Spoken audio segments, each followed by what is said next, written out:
नमस्कार दोस्तों, मैं हूं सतीश। आज मैं आम्रपाली दुबे जी का एक बहुत बढ़िया फिल्म का गाना लेकर आप लोगों के बीच में आ गया हूं। आज हम इसी गाने के बारे में आप लोगों से बात करने वाले हैं इस वीडियो में, तो वीडियो को लास्ट तक देखते रहें। और जो लोग भोजपुरी बुढ़ांगामा चैनल को अभी तक सब्सक्राइब नहीं किए हैं वो लोग सब्सक्राइब कर लीजिए। चलिए वीडियो को शुरू करते हैं। आज हम जिस गाने का जिक्र कर रहे हैं काफी अच्छा गाना है। गाने का बोल है हे बाबूजी, जो कि बहुत सुपर डुपर हिट गाना है।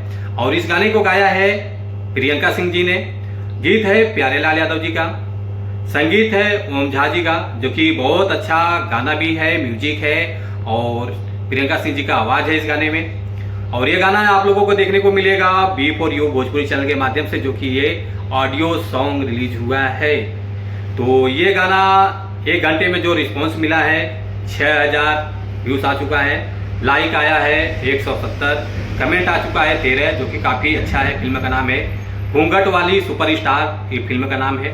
इस फिल्म में काम किया है आम्रपाली दुबे जी हैं। तो काफी अच्छी फिल्म है, तो आप लोग जाइए देखिए, शेयर कीजिए, सपोर्ट कीजिए। थैंक यू सो मच, ऐसे आशीर्वाद बनाए।